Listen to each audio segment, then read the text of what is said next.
Hello, so here we are back in Colorado, several months after our journey into Ecuador, in the cold weather, in our sweaters, and reflecting on the trip, and thought we would make a video to share with you some of our experiences. So I have here with me one of our participants, Michael, and gonna maybe ask a few questions and see how the trip was, looking back from what, 4 months ago? 4 or 5 months ago. Yeah. So yeah, how was it for you? An amazing experience. One of the best things I've done in my life, honestly. I've taken quite a number of trips, and this one was very unique. Very unique in the way that it all comes together, right? The way it's really a wonderful journey, right? Starting up in the highlands in the Andes, right, and then working our way down, really essentially following the water, which was a beautiful path, right, from the rain and the high mountains to those lakes and to the rivers, right, down into the hot springs, ultimately to the Amazon basin, right, where the rivers all converge there. So an amazing way to see the country of Ecuador, all the beauty there. Amazing to just be able to be with those different environments and landscapes, and even with the different cultures and people, right, that exist in those different places. Yeah, really, really remarkable journey. Yeah, and it's kind of broken into two distinct segments, right? Mm-hmm. The Andes portion of the trip, Right. walking through the highlands with human medicine, journeying down, spending time down in the Amazon in a very different climate, Mm-hmm. different world altogether, very different traditions. What was that like for you? Like your journey in the highlands and then coming down and spending some time in the jungle? Yeah, it's definitely a transition. It's quite different. Like you said, the traditions are very different. The proximity to civilization, right, we would say, is very different. Yeah. Very much more remote down in the jungle. It was really that the change, though, in those environments was kind of also part of the journey, right? It's really shows a lot within yourself of how you change in those different situations too, right? And how you relate to those different places. It just really highlighted a lot of my own journey, especially looking back on it, right? There's so much more information that gets revealed as we look back on these things. And that time, like being able to spend that time really steeping in the jungle and being with the Secopai people, that has this whole different tone, right? Because it is totally off grid, right? It's an old way of life, right? And we get to really be there for a while, right? Which I think is a really great part of the trip too. Before we engage in any of the ceremony, right? We really get to steep into that place and with the people. And that was an amazing experience, and it was a good transition, I'd say, starting from that day-long hike in the highlands, right? Being able to pop into the hot springs and get that little taste of just that relaxation and that pleasure, and then right, and then it really prepares you really nicely to then head into the jungle, right? You're already making friends with the land, right? And so yeah, really sets it up really nicely. Yeah. And I remember you having some pretty powerful stories about your experience in the ceremony with the Secopai too. Mm-hmm. And I think one of the things that a lot of people are kind of curious about is, what is this Yahe, medicine? It's something that a lot of people aren't familiar with. So, you know, and while it's ayahuasca, it's also a different experience, and a different way the ceremonies run. Good. So I'd be curious to hear your reflections on some of that too. Yeah. Yeah, the experience was, for me, all around, right? Even the Wachuma experiences and the Yahe experience with the Seiko Pai was nothing but heart opening, right? Like that was absolutely, you know, if I could kind of sum it up, it was just completely heart opening. Yeah. And the Yahe experience included, right? Deeper journey than the Wachuma journeys, but definitely all just heart opening. And in those experiences, my personal journey in there, I felt like I was communicating with the land, with the jungle, with the frogs, the insects, the animals, right? And I think that there is something to that experience of working with this medicine in the jungle, right? Where the traditions have been just held for such a long time. There is such a connection between the medicine, you, and the place that you're in, right? All the creatures, you know, the rocks to the plants to the animals and to the Seiko Pai people. And I really felt the connection in my journey, and I was able to communicate, right, on those realms with all those beings. It was beautiful. Yeah. Yeah, I can relate very much to that because I had done a number of ayahuasca ceremonies before journeying into to meet the Seiko Pai, and they were nice, but I never really felt like it was really my medicine, you know. But the first time that I experienced the Yahe, and it wasn't even in the ceremony, it was in the renewal, the cleanse before, and I had a huge experience in that. And then again in the Yahe ceremony itself, and it's been that way every time very different, and not always like so fun and easy, but every time very powerful and transformative.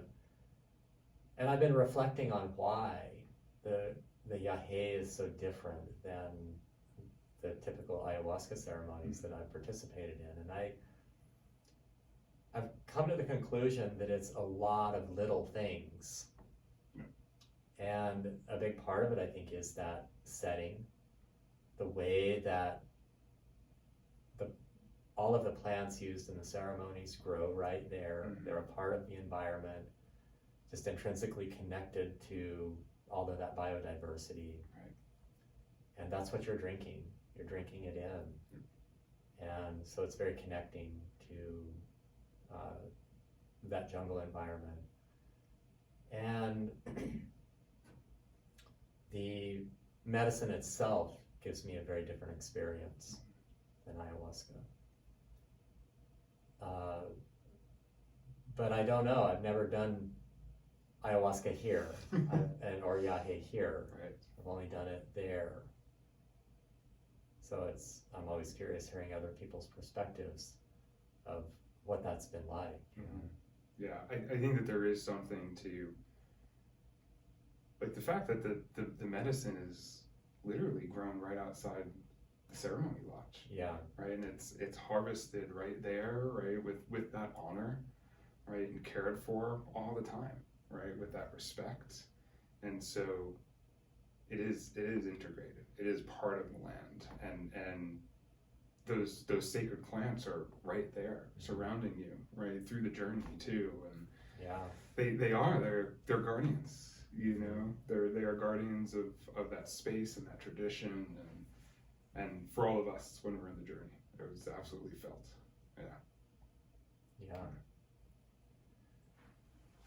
Yeah, and I think, you know, going back to some experiences that I had in Africa years ago, I remember one of the things that I loved so much about that trip was, and I gave one of the guides there a great testimonial, because I told him that it was the perfect balance of feeling like I was being truly exposed to the wilderness and nature, yet being taken care of. Totally. They didn't take away the experience of nature. Yeah. And yet I felt like I was safe. And I wanted to, you know, not replicate that, but I don't want to try to take that away. And not that I could there, but you know what I mean. And I'm curious how you felt about that. I think that it was very much connected, right? Like I said, we get to spend time in the jungle and with the Sekopai people before ceremony, right? And that really allows us to steep in, and the sleeping quarters are simple but very comfortable, right? And it's open, right? There's a roof over your head, but it's open to the jungle on all sides, and falling asleep every night to the sound of the frogs and the insects and the soft rain that kind of comes through every night and evening, right? Every morning, was really beautiful, right? To just steep in that, right? To connect with nature, to really feel like you're part of it, but also very well cared for, right? We had that amazing kitchen, right? And all those meals prepared for us, and everybody local there was just beautiful to be with. Such big hearts, such big hearts, and there wasn't a moment actually that it didn't feel well cared for and well tended to, even though we were just sleeping in simple beds with mosquito nets and using an outhouse and bathing in a river, right? But it all was so held, in a beautiful way. Yeah, nice. Is there anything that you would like to share with anybody that might be viewing this about your experience of the trip? Yeah. I guess maybe I'll say something about leading up to the trip, right? Okay. The decision for the trip, right? Yeah. Because I think that's probably in a way the scariest part, right? Is when you're thinking about saying yes to this, right? At least it was for me. Once I said yes, I felt like everything else just melted away, and it was it was the path, right? And there was that part of me that wanted to convince myself that I should be scared, I should be nervous, like I need to know all the details and what to expect and all the things, right? That mental part, me really needed to hold on to those things. But when I really sat with it, like inside, there was nothing but yes, right? And so trusting that knowing, trusting that yes, that's deep in there, and just clearing out all that mental chatter, right? And all the things that will try to convince you to not to do it, right? Listen for that yes. I'm really glad I did. I'm really glad I did, because it was, like I said, it was definitely the most impactful trip I've had in my life. Like I said, once I got there, all those fears melted. Like literally, like landing into Ecuador, I had one moment of going, what am I doing? Right? But then after that, it was like, as soon as I touched that ground, it was like, yes, this is exactly where I'm supposed to be. Exactly where I'm supposed to be. And meeting up with the group, it was a beautiful group of people. I appreciate how we get to kind of build that container of that group and that connection, and open our hearts to each other before we step into that deep ceremony together. Like I said, all the guides were just amazing and part of the group. Like everybody is just such a sacred circle once we're in there, right? And still connected to those people, right? Which is beautiful too. And the impacts of the experience continue to reveal themselves, right? Even 5 months I'm now witnessing, yeah, those revelations, those experiences, those messages, those intuitions, right, that like come through in this experience. Those things that in there I said, yes, I am going to give myself to that. You know, it's all now starting to show in my life. And I have no doubt that it'll continue, right? I think that it's seemingly a journey that's, 2 weeks long, right? However long we're there, but the journey extends much further beyond that.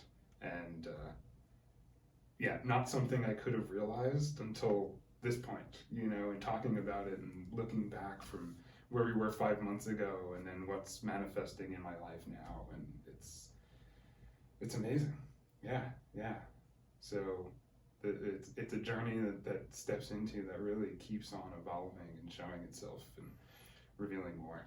Yeah, it reminds me, like, I think it was in Ecuador, one of the participants, I don't know if it was in this group or another one, they asked Joseph or somebody else there, how long does the yahe stay, in your body? Mm-hmm. And the response was, it never leaves. Right. Yeah. Like I don't know that that's really true, because it's going to leave the body, but the experience of that, it continues to evolve, and in a sense, it never leaves you. Right. The medicine is there. It opens your heart, and you evolve with that over time. Right. Yeah, you really can't close your eyes to what you've been opened up to. Yeah. Right. Once you see it, and once you go there. And so, yeah, the experience really is with you forever. Yeah. Beautiful. Yeah. Well, thank you for sitting and talking about this. Yeah. Thanks for the great conversation. Yeah. So come join us. Why not? Absolutely. All right.